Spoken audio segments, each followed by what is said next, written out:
Hello दोस्तों, नमस्कार। स्वागत है आपका अपने YouTube channel career with Kapil में। अगर आप भी सिर्फ 3 सब्जेक्ट पढ़ के सीटेट 2026 का पेपर समाप्त करना चाहते हो, उसमें क्वालिफाई करना चाहते हो, तो भाई जो मैं बता रहा हूँ स्ट्रेटेजी फॉलो कर लेना। आपके 90+ नंबर भाई सिर्फ 40 दिन में अगर आपने 3 सब्जेक्ट पढ़ लिए तो आ जाएंगे। और अगर आपने मेरी बताई स्ट्रेटेजी फॉलो कर ली तो भाई 120+ मार्क्स आप इन 40 दिनों में ले आएंगे। इसकी गारंटी मैं आपको 100% देता हूँ।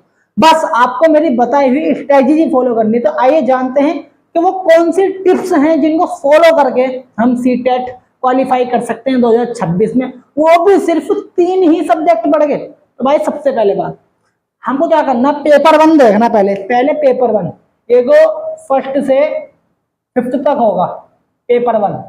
भाई अगर आपने 3 सब्जेक्ट कौन से पढ़ने, पहला सीडीपी, दूसरा हिंदी और ईवीएस, आपको इन तीनों सब्जेक्ट को अच्छा करना है। भाई सीडीपी 30 नंबर की आती, हिंदी 30 नंबर की आती और ईवीएस 30 नंबर की आती, तो भाई 90 नंबर हो गए। अगर आप इन तीनों को सिर्फ 40 दिन लगातार पढ़ते हैं और अगर आपने 40 दिन लगातार मेहनत कर ली तो आप इन तीनों में 90/90 ला सकते हो, 1000% ला सकते हो। अब लाने कैसे हैं भाई, आप जब इन तीनों सब्जेक्ट को पढ़ोगे तो भाई आपके 90 नंबर हो गए। फिर इसके बाद आपके पास लैंग्वेज 2 बचती है और मैथ बचती है। तो मैं लैंग्वेज 2 की बात करता हूं। अगर आपने लैंग्वेज 2 की सिर्फ हिंदी पैडागोजी को खत्म कर दिया, सिर्फ हिंदी पैडागोजी सोल्व कर दी पेपर में, और तो फिर आप इंग्लिश और भाई उर्दू, इंग्लिश उर्दू और भाई संस्कृत, जो हिंदी लैंग्वेज सेकंड में पैडागोजी के आंसर होंगे वही इंग्लिश उर्दू और संस्कृत के भी आंसर होंगे। तो भाई आपको लैंग्वेज सेकंड की पैडागोजी ही सॉल्व करनी है। अगर आपने जो यहाँ पे 15 नंबर देखोगे, जो यहाँ के 15 नंबर है वो यहाँ पे सेम आंसर होंगे, बिल्कुल सेम आंसर, बिल्कुल सेम होंगे भाई, एकदम सेम। तो भाई आपको ये वाली स्ट्रेटेजी फॉलो करनी है। जब आप पेपर 1, तो ये पेपर 1 की छोड़ो, आपको पढ़ना कैसे, आपको रोज 1 घंटा थ्योरी पढ़नी है। किसी भी सब्जेक्ट की थ्योरी पढ़ो। अगर थ्योरी आपको पढ़नी तो सिर्फ 8 से 10 मिनट की, अगर कोई आपको वीडियो अच्छी लगती है तो सिर्फ 8 से 10 मिनट की ही वीडियो देखना। आपको कोई लंबी वीडियो 1-2 घंटे की नहीं देखनी है। जो भी पढ़ा उसको 15 मिनट रिवीजन करना है डेली। आपको डेली रिवीजन करना जो आपने दिन में पढ़ा है।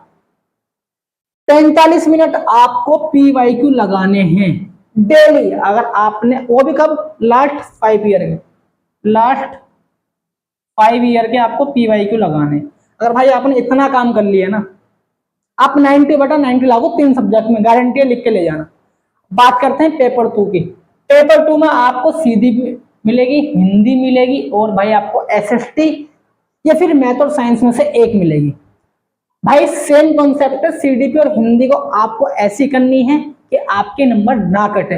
अब बात करते हैं एसएसटी की या फिर मैथ और साइंस की। आपको पेपर 2 में ऑप्शन होगा, अगर आपको एसएसटी का टीचर बनना है तो एसएसटी मिलेगी, और अगर आपको मैथ और साइंस का टीचर बनना है तो मैथ और साइंस मिलेगी। तो भाई इसके आपके पास 60 क्वेश्चन होते हैं।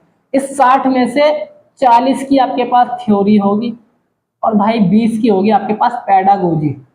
तो भाई पैडागोजी तो आप सीडीपी से ही सोल्व कर दोगे। अगर आपने सीडीपी अच्छी कर ली तो पैडागोजी तो आप ऐसे ही उड़ा दोगे। सिर्फ आपको इस 40 में से 30 नंबर लाने।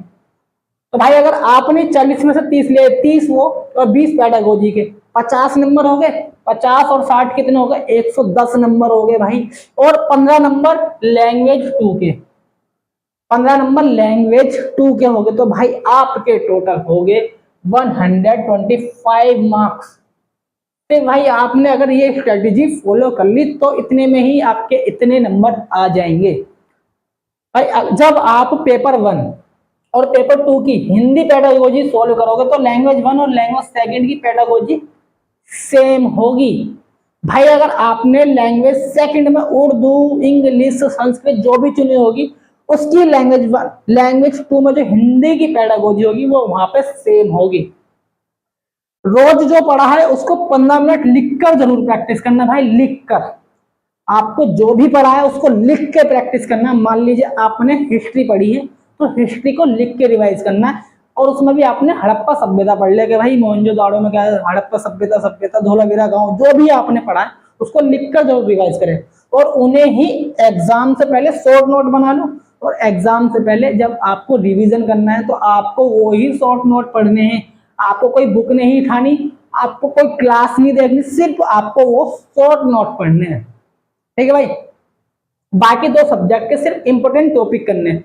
जब आप पेपर 1 में 3 सब्जेक्ट अच्छे कर लोगे तो जो बाकी के 2 सब्जेक्ट होंगे उसमें ये देखना कि भाई इंपोर्टेंट टॉपिक कौन से हैं, ये भी देखना। आप लास्ट 5 इयर्स में देखना कि कौन कौन से टॉपिक्स रिपीटेड सबसे ज्यादा पूछे जाते हैं। सिर्फ आपको वही पढ़ना जो इंपोर्टेंट टॉपिक होते हैं, सिर्फ 2 सब्जेक्ट में। अगर आप इनमें से 30 में सिर्फ 15 भी लिया है ना भाई, 30 का आता है, सिर्फ 15 भी लिया है तो भी आपका कल्याण हो जाएगा। दूसरी बात, आज देखो पेपर 1 सीडीपी में 30, हिंदी में 30 और ईवीएस में 30, ये हो गए 90 हो गए। दूसरी बात, बाकी दो सब्जेक्ट में 60 नंबर की बची। मैं मानता हूं आपके 30 ही आए तो भाई उसमें 30 ही आए तो टोटल आपके 120 क्वेश्चन हो गए, आप क्वालिफाई कर जाओगे, क्वालिफाई हो जाओगे भाई। आप क्वालिफाई करने के लिए आपको 90 चाहिए या फिर 82 चाहिए, तो भाई आपके 120 बनने, और मैं मान लेता हूं आपके इसमें से 10 गलत हो गए, 110 तो बचे। मैं मान लेता हूं आपके 20 गलत हो गए, 100 तो बचे। भाई आप तो फिर भी 90 से 10 नंबर ज्यादा ला रहे हो, तो भाई ये ही स्ट्रेटेजी आपको फॉलो करनी है, इससे आप 100% पास हो जाओगे। पेपर 2 की बात करते हैं, सीडीपी में 30, ठीक है भाई, हिंदी में 30, एसएसटी या फिर मैथ और साइंस, इसमें 50 लिया ना, जैसे ऊपर 50 लाए आप तो यहाँ पे 50 लिया ना, 30, 60 और 50 110 नंबर हो गए। और 15 नंबर वो जो आप लैंग्वेज सेकंड की पेडागोजी सोल्व करोगे, तो 15 हो जाए तो 125 क्वेश्चंस हो गए आपके। और मैं मान लेता हूं आपके 125 में से आपसे 10 गलत हो गए, तो भाई आपके 115 बचे। मैं मान लेता हूं आपसे भूल हो गई भाई, और भी आपके 20 गलत हो गए, तो भाई फिर भी आपके 105 बचे। मैं कहता हूं आपके 25 गलत हो गए, 100 तो बचे, कम से कम 100 तो आ ही गए, तो भाई 100 नंबर आ गए आपके, सिर्फ 3 सब्जेक्ट पढ़ गए। भाई कितनी बढ़िया बात है। भाई ऐसी ही स्ट्रेटेजीज मैं हमेशा लेके आता रहूंगा, बस चैनल को सब्सक्राइब कर लेना, वीडियो को लाइक कर देना, जितना हो सके वीडियो को शेयर जरूर कर देना, और कमेंट में बताना किस बारे में आपको या किस स्ट्रेटेजी का आपको वीडियो चाहिए। मिलेंगे नेक्स्ट वीडियो में एक बेहतरीन अपडेट के साथ, जब तक के लिए नमस्कार, धन्यवाद, जय हिंद।